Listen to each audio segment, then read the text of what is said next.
O futuro já começou, e ele fala mandarim.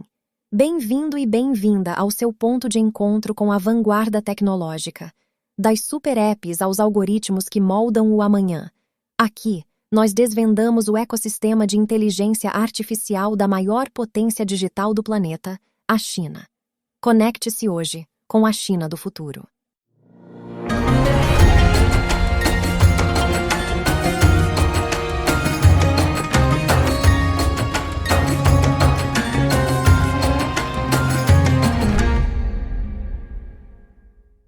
Imagina uma série de fantasia com efeitos visuais épicos. Dezenas de personagens com figurinos incrivelmente intrincados. Aham. Uma dublagem perfeita, tipo sincronizada para 10 idiomas diferentes. E uma trilha sonora orquestral que reage direitinho à tensão de cada cena.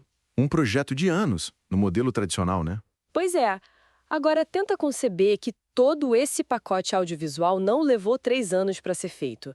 Na verdade, ele foi inteiramente concebido, produzido e distribuído na mesma manhã em que foi ao ar. Uau. Sim, e sem usar uma única câmera real, sem atores de carne e osso e sem um estúdio de som. O que antes parecia, sei lá, um delírio de ficção científica, agora é a realidade operacional de uma indústria inteira. O colapso dessas barreiras de produção é algo que a história da tecnologia sempre nos ensina a prever, sabe? Mas a velocidade com que essa mudança específica está ocorrendo agora desafia qualquer modelo anterior. Com certeza. O que a gente está presenciando é a desmaterialização completa daquela linha de montagem industrial pesada que a gente sempre associou ao cinema e à televisão. E compreender as engrenagens dessa desmaterialização é exatamente o nosso foco de hoje. E bom, para quem nos acompanha sempre e busca decifrar essas forças invisíveis que movem o nosso futuro, vale sempre reforçar o propósito central deste nosso espaço. Sempre bom lembrar. Exato. Nós estamos aqui para divulgar, para analisar a fundo e discutir os grandes avanços tecnológicos que estão moldando a China moderna e, por consequência direta, reconfigurando o tabuleiro global. Aham, é um impacto mundial, não tem jeito. E fica aqui um convite bem enfático para a nossa audiência. Não deixem de conferir todos os programas desta nossa série focada na inovação tecnológica chinesa. Tem um acervo imenso de discussões nos nossos episódios passados e, claro, os futuros, que formam o quadro completo dessa revolução toda. É impossível entender o panorama da mídia de hoje sem olhar para os laboratórios de inovação na Ásia, né? E o documento que serve de mapa para a nossa exploração hoje ilustra isso de uma forma muito impecável. Sim, o artigo do Zhou Tin. Exatamente. É um artigo bem detalhado, escrito por ele, que é o reitor executivo do Instituto de Estudos de Comunicação Internacional e Regional da Universidade de Comunicação da China. E o alvo da análise dele, que eu achei fascinante, é essa revolução dos dramas curtos, os chamados microdramas, né? Só que impulsionados por inteligência artificial. Isso. A tese que ele propõe, que a gente vai dissecar aqui, é que, em um intervalo de poucos meses, esses vídeos curtos, gerados por IA, transcenderam aquela fase de serem apenas um truque tecnológico curioso, sabe? Aham. Viram um fenômeno cultural massivo. Exato. A proposta do artigo é mostrar como a tecnologia deixou de ser só uma ferramenta para cortar custo e virou a base de um formato narrativo inédito. Algo altamente adaptável e completamente imune a fronteiras geográficas. Mas para entender o peso dessa afirmação, a gente precisa olhar para a mecânica da coisa. Como que essa produção acontece hoje na prática? O artigo descreve um pipeline onde a inteligência artificial não atua só como um assistentezinho ali numa etapa isolada. Não, ela é a espinha dorsal de todo o fluxo. Isso. A gente está falando de tudo. A geração estruturada do roteiro. Passando pela decupagem das cenas, a criação e a manutenção daquela consistência visual dos personagens, que sempre foi um desafio, né? Um pesadelo técnico até pouco tempo atrás. Sim. E também o design de cenários complexos, até chegar na síntese de voz, a tradução imediata em vários idiomas, a composição da trilha sonora e os efeitos visuais, tudo de uma vez. E o aspecto mais brutal dessa mecânica toda é justamente a simultaneidade. Porque, pensa no modelo tradicional. Um departamento precisa terminar o seu trabalho para que o próximo comece, certo? Sim, é uma cascata. O roteirista entrega para o diretor de arte. Que entrega para o diretor de fotografia. E o compositor, coitado, só entra no final do processo, com a edição já quase trancada. É bem assim. Só que o texto descreve agora é um ecossistema onde um único comando, sabe, um prompt bem estruturado, desencadeia todas essas ações de forma paralela. Nossa, tudo ao mesmo tempo. Exatamente. O motor de linguagem natural gera o roteiro, ao mesmo tempo em que os modelos de imagem já começam a renderizar os quadros-chave.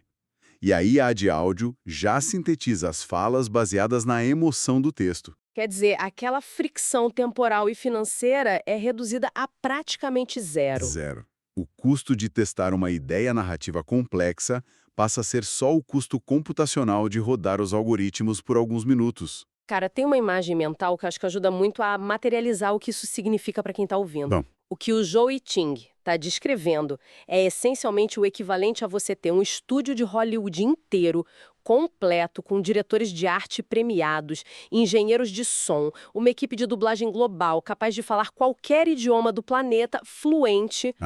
Tudo isso compactado, espremido ali, rodando perfeitamente dentro de um único laptop.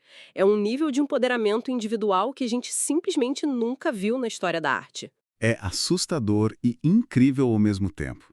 E essa compressão de recursos gera um segundo efeito, que é a hiperdistribuição. Ah, sim. O caso da raposa? Isso. O artigo traz um estudo de caso muito particular para ilustrar o alcance disso. É uma obra chamada Você Salvou uma Raposa em uma Montanha Nevada, ou, no mercado internacional, Did You Save a Fox on a Snowy Mountain? O título já é ótimo. É, né? E o fenômeno em torno desse título revela uma mudança estrutural pesada na forma como a gente consome histórias. É fascinante, porque subverte aquela lógica tradicional de emissor e receptor. Originalmente, era um microdrama gerado por IA com um arco narrativo até bem simples.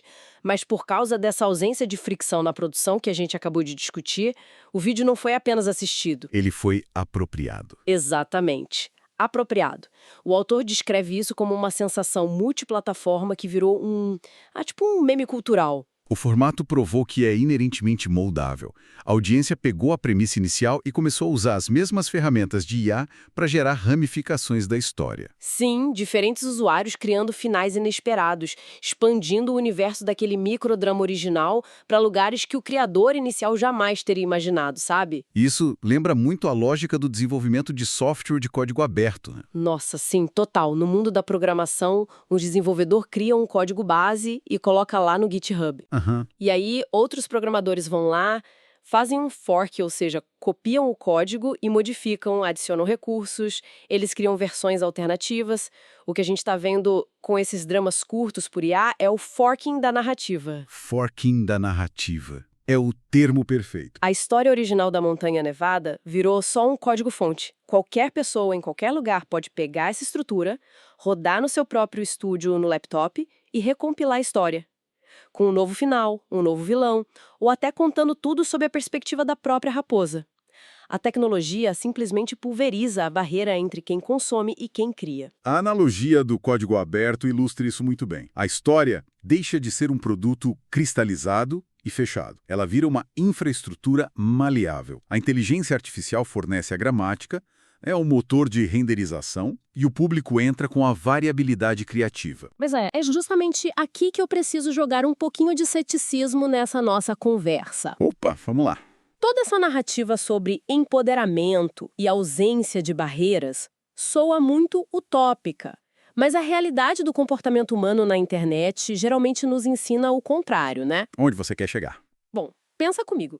Se o custo de produção cai para zero e o esforço técnico é quase inexistente, a tendência lógica não é uma renascença criativa. A tendência lógica é um tsunami de mediocridade. É um ponto válido. É fácil ler o artigo e pensar, a IA nesse contexto é só um truque de escala, uma máquina projetada para vomitar variações infinitas e muito baratas do mesmo roteiro só para sequestrar a atenção do algoritmo e caçar clique. Isso não corre o risco de destruir a arte de contar histórias? Se um vídeo pode ser gerado em 5 minutos, a gente não vai acabar se afogando num oceano de conteúdo genérico e superficial? Olha, esse risco de homogeneização, de uma enxurrada de conteúdo de baixo esforço é muito substancial. E o próprio Joe Ting reconhece essa tensão no texto dele. não é algo ignorado. E como ele responde a isso? O artigo argumenta que a resposta do mercado chinês a essa tecnologia já está evoluindo além da mera força bruta de volume. Ele defende que a maturidade da ferramenta está mudando a competição, sai da quantidade e vai para a qualidade narrativa e a ressonância emocional. Tem algum exemplo prático disso? Tem. A peça central que ele usa para sustentar essa ideia é uma série produzida pelo China Media Group. Chama-se A Gratidão e o Rancor Ocorridos no Vale do Ouro Fluido. Nossa, é um título bem denso. Bem denso. E o que o artigo destaca como grande diferencial dessa obra específica? Bom, a série é profundamente enraizada no gênero wuxia.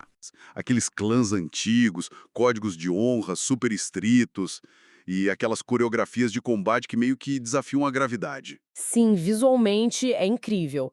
Mas a princípio soa como apenas mais um cenário visualmente estimulante para testar as capacidades da IA, não é? Parece, mas o artigo aponta que a série passa muito longe de ser só um espetáculo vazio de ação. A narrativa usa toda essa estética ancestral como uma alegoria complexa. Alegoria para quê? Para explorar as tensões geopolíticas contemporâneas do Oriente Médio. Caramba, que engenharia narrativa notável. Quer dizer, eles pegam dinâmicas de poder super intrincadas do mundo moderno.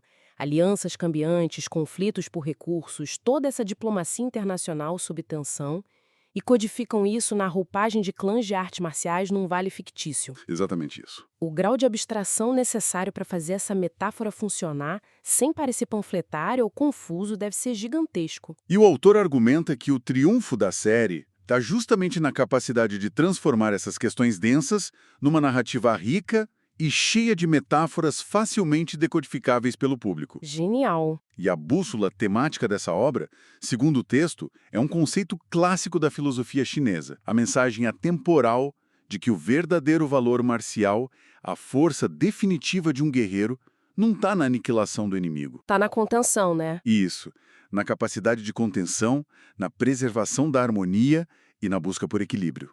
Lindo conceito. Mas, lendo o artigo, eu me pergunto até que ponto esse exemplo do China Media Group representa a realidade de todo o ecossistema, sabe? Ou se é só uma exceção de altíssimo nível, uma vitrine patrocinada por um grande conglomerado de mídia. É uma ressalva importante. Sim, e de qualquer forma, o mecanismo que ele descreve levanta uma questão fascinante sobre a autoria da coisa. Como que a inteligência artificial entra nessa equação sem esvaziar o peso filosófico dessa mensagem humana? A resposta está na redefinição do fluxo de trabalho. É aquilo que o autor descreve como a verdadeira simbiose entre humano e máquina. A tese é que a equipe humana não é substituída nesse arranjo. O escopo do trabalho é que muda completamente. Muda como? O ser humano para de se preocupar com a microexecução. Coisas como iluminar o cenário, onde posicionar a câmera, como animar cada frame do golpe de espada. O humano passa a atuar exclusivamente como arquiteto do significado. Arquiteto do significado, gostei disso. É a mente humana que traça o paralelo conceitual, que decide que a história vai usar a iconografia do wuxia para debater contenção diplomática no Oriente Médio, por exemplo. O raciocínio por trás disso faz muito sentido estruturalmente. O humano se concentra na abstração, no propósito da mensagem, e a máquina assume a carga monumental de tangibilizar essa abstração. Perfeito? A IA lida com a renderização das texturas, a coreografia cinética dos combates, a iluminação dramática. O ganho real aqui não é só financeiro, é a capacidade de pegar ideias altamente complexas e traduzir tudo isso para uma linguagem visual de impacto quase imediato. É como se a tecnologia libertasse o criador daquelas amarras logísticas, permitindo um foco cirúrgico na alma da história. E essa mudança de foco é crucial. Produtores e diretores passam a competir não pela capacidade de organizar dezenas de caminhões de equipamento ou gerenciar orçamentos milionários. Eles competem puramente pela habilidade de construir narrativas densas, que traduzam problemas globais em histórias acessíveis. O artigo sugere que essa é a verdadeira fronteira da inovação no setor. E há para outra face dessa moeda. A gente acabou de delinear uma ferramenta capaz de gerar imagens ultra-realistas e diálogos em múltiplos idiomas em tempo recorde, né? Projetada para cruzar fronteiras culturais como se elas simplesmente não existissem. Sim, as barreiras evaporam. Só que a lógica sugere que, ao eliminar o tempo de produção, a gente elimina também o tempo de reflexão. Ah, o fator humano da revisão. Exato.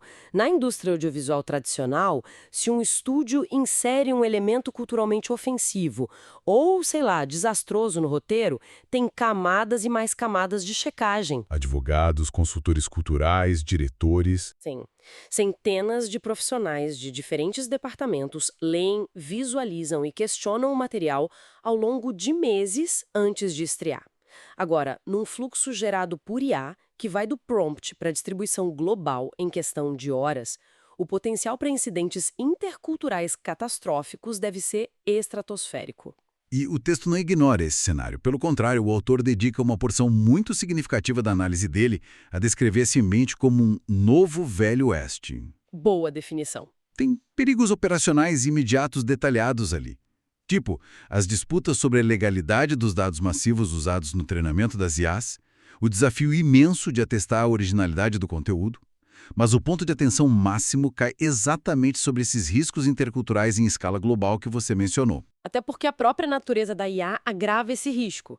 A máquina não tem um bom senso intrínseco sobre tabus locais, ela otimiza a imagem com base em padrões matemáticos, não em sensibilidade antropológica, sabe? Não tem empatia de fábrica, né? Nenhuma. Se um criador na China ou em qualquer outro lugar usa a IA para gerar um microdrama visando o mercado ocidental ou Oriente Médio e não especifica muito bem o contexto cultural no prompt, a IA pode facilmente misturar tradições, inserir símbolos religiosos de uma forma profana ou desrespeitar normas locais de vestimenta.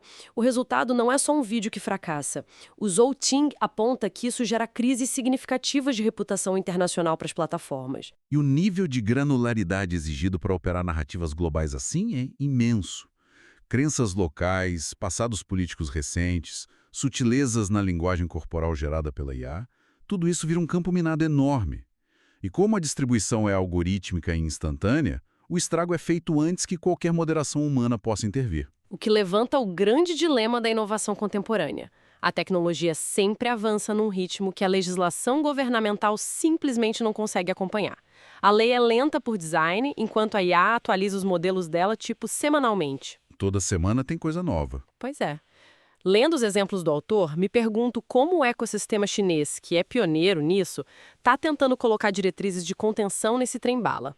Eles estão esperando regulação do Estado ou a própria indústria está puxando o freio de mão? A evidência apresentada no artigo mostra um movimento agressivo de autorregulação por parte da indústria. É uma reação muito clara às dores de crescimento do formato. Como assim? Tem algum caso específico? Sim, o texto cita dados bem concretos de uma plataforma de grande escala chamada Honghu Short Drama, que é operada pela ByteDance. Numa ação super recente, eles removeram 670 obras do catálogo de forma sumária. 670 obras? Sim, numa tacada só. Nossa, uma varredura dessas não é manutenção de rotina, né? É resposta a um alerta vermelho. Qualificar centenas de obras para exclusão indica que a ByteDance detectou violações graves e sistêmicas envolvendo materiais gerados por IA. É uma manobra preventiva evidente. As gigantes de tecnologia entendem perfeitamente que, se permitirem que os servidores virem repositórios de infração de direitos autorais